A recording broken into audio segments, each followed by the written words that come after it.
is fascinating how shades of your old beliefs, legends, and myths that were overshadowed by Christian influence at some point are still present in culture of contemporary Slavs. They are hidden in everyday life and in depths of subconscious, used in movies, games, books, and quite often unknowingly in random sentences. They are present even in superstitions. So let's immerse in depths of fascinating old beliefs and find new perspective on the far past. Uncover the mysteries of these ancient beliefs with me, exploring the past in a pleasantly relaxing, I hope, form of ASMR. Whispering is my favorite technique, but we might venture into various forms over time. So let's start. The Slavs, for those who do not know, are a diverse ethnical group of people, nations, residing mostly in Central, Eastern and Southeastern Europe. Slavic mythology is much less known than Greek or Roman tales, or even Nordic Scandinavian tales, I think. This is due to many reasons, but most important and impacting one of them is modest amount of sources. Practically, there are no texts that would help recreate religion and customs of pre-Christian Slavs.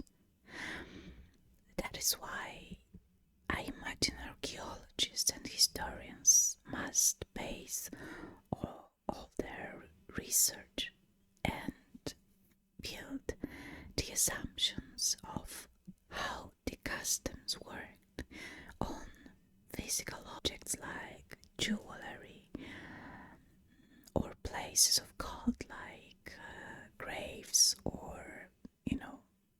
sacred places. But since I'm no expert in this department, I would not get into this deeper because this is a topic for other type of podcasts. So, coming back to our journey, it begins today with the lady midday. As we stroll along the path of Slavic ancestors, we'll discover that many intriguing, mysterious and vague features, attributes, phenomenons and events even, are explained and impersonated as female characters, like goddesses, demonesses, and wraiths. In the pre-Christian Slavic world, women held significant roles. They were worshipped and respected. As wives and mothers, they were guardians. And I don't mean guardians in a physical way, like, a security, a bodyguard, but spiritual guardians of home and family. Their rank and importance, unlike nowadays, was increasing with time as they aged.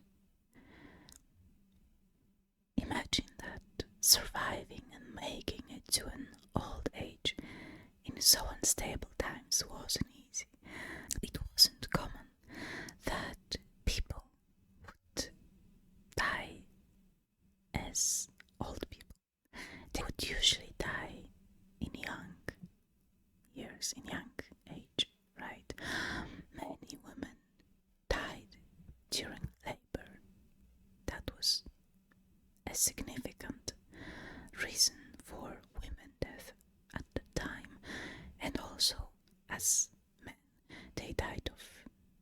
diseases because of conflicts and wars and so on.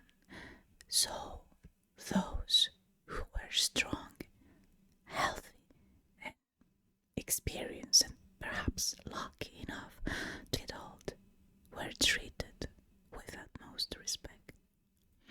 In those times, people lived in groups, which heavily depended on efforts and contribution of all members. Young women played vital roles in childbirth or helping with raising children and household or field work alongside men. Other women, as experienced dames, were important for the group because of their deep knowledge of life.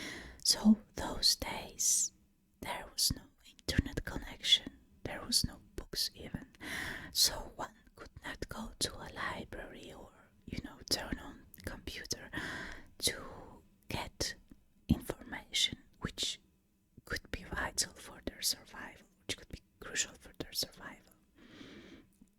So everything that was to be learned about the world, about the survival, about what to eat and what not to eat, about what to do and what not to do, was learned either empirically, so the hard way, right? Because it would be checking everything on your own, and I think it would quite often provide unwanted and unpleasant consequences. Or there was an option to learn from the elders, and that is why elders were very respected and very necessary for the community. As women bore children, they were perceived as life givers.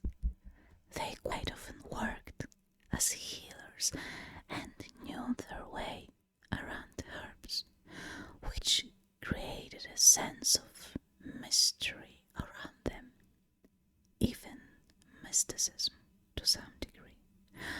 Women were associated with magic, both white and dark, and witchcraft. And in those times, before Christian religion was comprehended by the Slavic countries, it was not something negative to be a witch or to know magic. It was perceived sometimes as something positive, or if not positive, then neutral. The negative association with witch and magic came after the Christian religion dominance in Slavic countries. So now let's turn our attention to Lady Midday. You might recognize her from the popular Witcher universe. The Lady Midday is a demoness. In Polish, she's called Błotnica.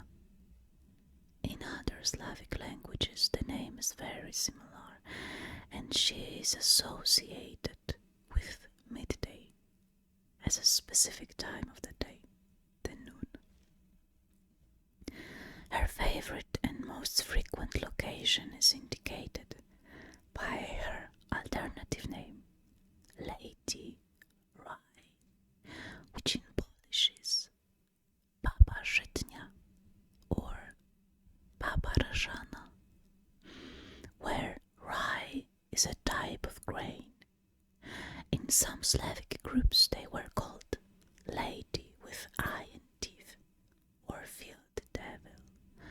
So, given all that, Lady Midday was most likely to appear in the fields at noon, often during harvest, the time of year when crops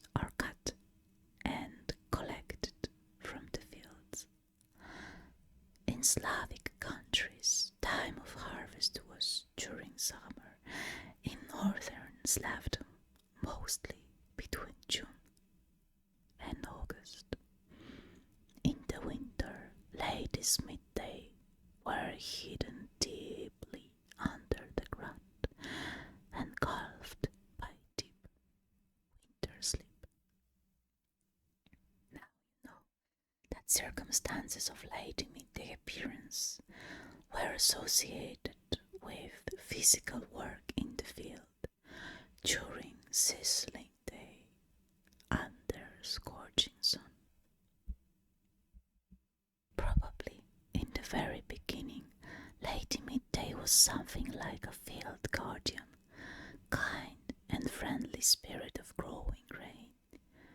But with time, the essence of this being took more negative turn and acquired demonic features. It's not easy to comprehend all the motives behind such raving hostility, other than, typical for evil demons' maliciousness toward villagers. Some associated with Lady Midday's lack of acceptance for people exploiting fields and basically stealing their fruits. In this sense, Lady Midday is seen as a personification of nature. Lady Midday could have many forms. At times she would be minor, whirlwind, but usually she is presented as a beautiful, pale, thin woman dressed in long, flowing white gown, wielding in her hand a silvery sickle that ends human life. This also brings another association, field and life cycle of grain, and all the activities related with it, like planting, fertilization, harvesting, a metaphor of cycle of life in bigger picture, a metaphor of cycle of human life. Human life, like a grain in fertile soil, would start in the womb, then a grain growing and ripening resembles human getting born and growing up. Then harvest ends the cycle, as at death ends the physical presence on this world. Therefore the tools like sickle or scythe were associated with death because they cut threads of life. Beautiful, girly form of Lady Midday attracted mostly men working in the fields. But in some parts of Slavic world, Lady Midday had the form of an old, unattractive, gloomy woman, resembling graves, sometimes even with long red tongues and big red eyes. Whether Lady Midday manifested as a minor whirlwind or a beautiful pale woman wielding a silvery sickle, she posed a fatal threat to those working improperly in the fields, and particularly to naughty children who strayed from their parents. Such children were kidnapped by the demoness and in most extreme cases buried alive. It was believed that Lady Midday, just like all other undines, loved enchanting people, causing insanity and loss of control. Imagine you are a work-worn fella who decides to take a rest after many hours of hard work in scorching midday sun. You lay down in cold and is gently massaging your back and spine. You shield your face from boiling heat with your hand or a piece of linen cloth. Sweat is pouring from your body. You actually can feel sweat pouring from every pore of your skin. Weary, you fall asleep. Such men would be an easy target for Lady Midday. Taken off guard during a nap, he would be strangled to death or burned. In some cases, it was believed Lady Midday would use magic to grasp her victim's heart and squeeze it until it stopped beating. Lady Midday also loved asking questions, riddles if you will, like a sphinx, and in case the approached person couldn't give the right answer, she would, well, I think no surprise here, kill them. But not in all cases meeting Lady Midday would end fatally. Sometimes Lady Rye, if we want to call her by her alternative name, would cause faint, dizziness, or sunburn. Not very pleasant, but still better than death. Best strategy to avoid confrontation with this demoness was to refrain from working during midday in seedling days, because that was the time when the sun was the strongest. In a shaded space or at home, Lady Midday would not trouble field workers and their families.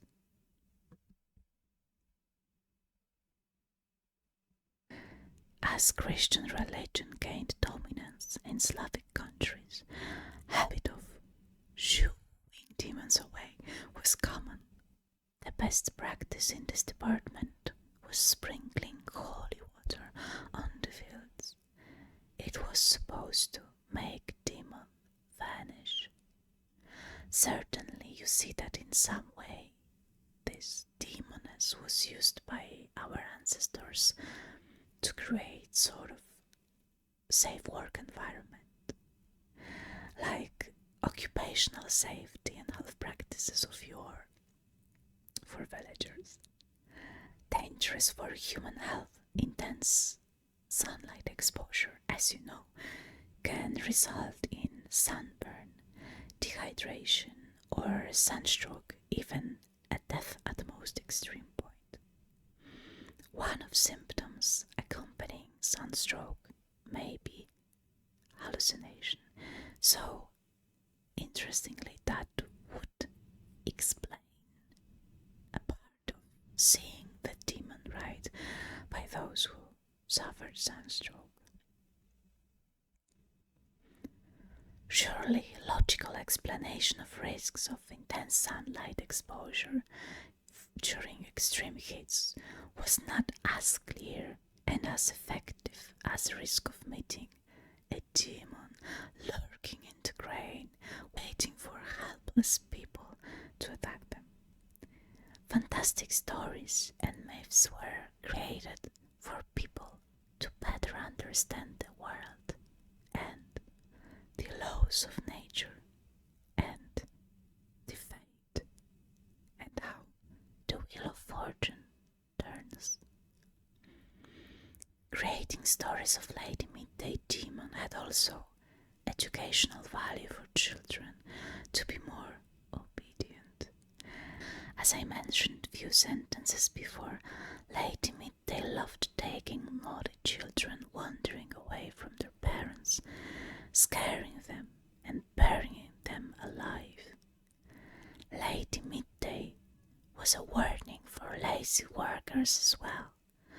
No fans of hard work were treated by the demoness with extra maliciousness and roughness, and I think that is quite understandable As we discussed it in the beginning, the contribution and efforts of all members of the community were vital, were crucial for their survival and quality of life.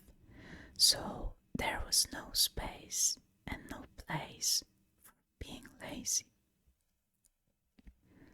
One of Lady Midday's form was a whirlwind, which we also discussed before. It's an atmospheric phenomenon that manifests itself during hits on an open space, usually bringing a storm. It was believed that Lady Midday in such form would take a villager into a deathly spinning dance and dance him to his death of emaciation. So now that we have all this information, there is one last aspect that we didn't pick, which is how Lady Midday was born or created, or how is that she could exist. So women who died more often than not a violent death shortly before or shortly after their wedding turned into this rave.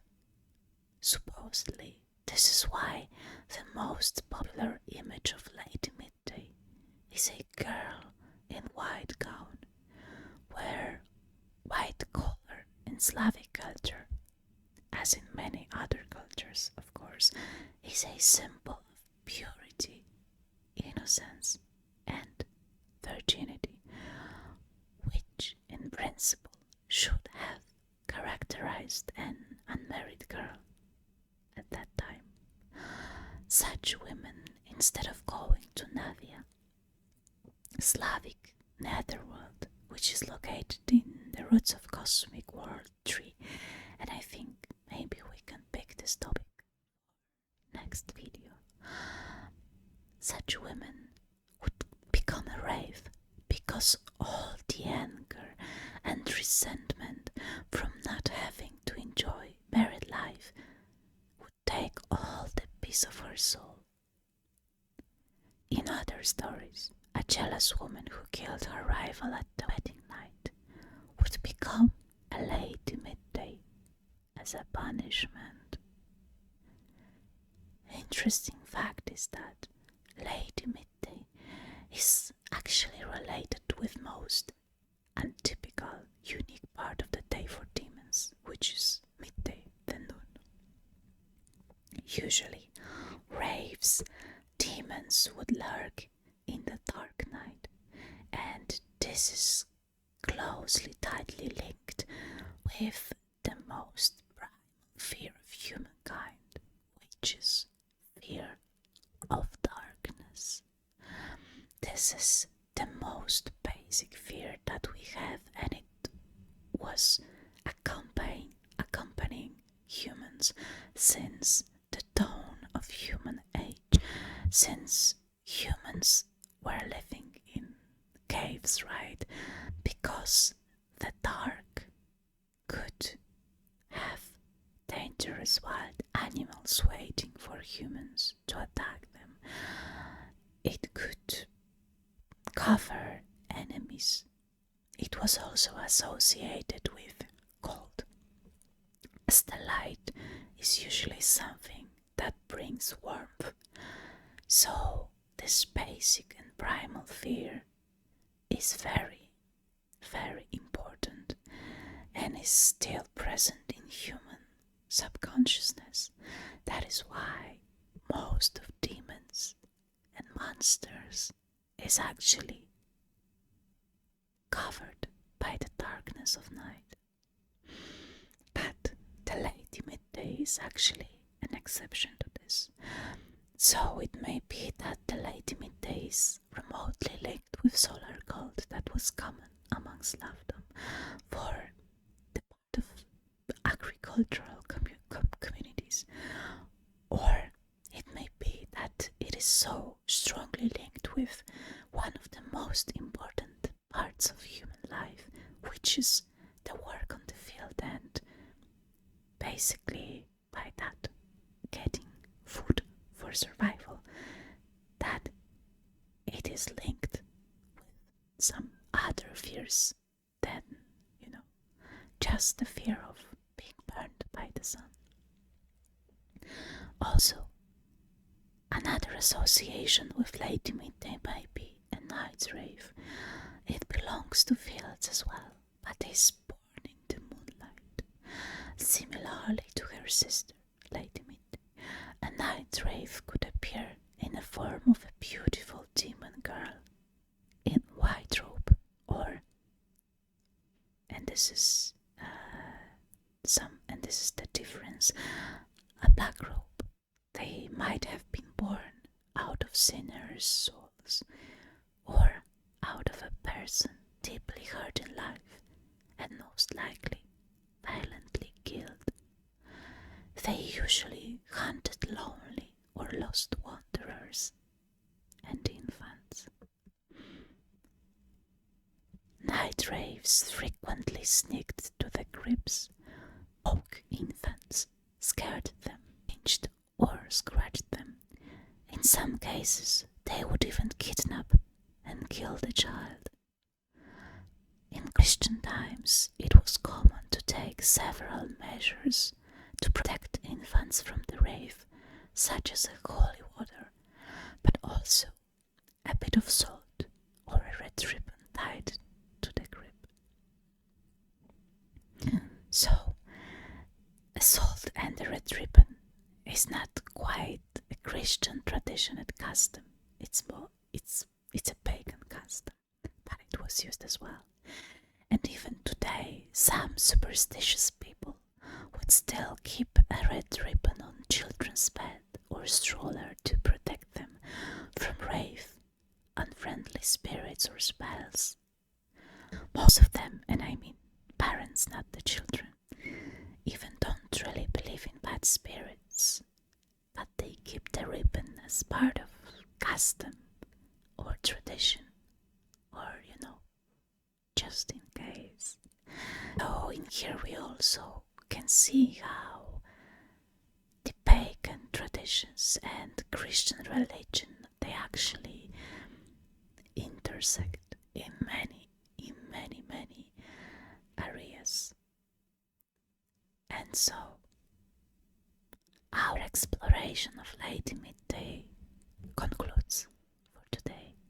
I hope you enjoyed this journey into Slavic mythology.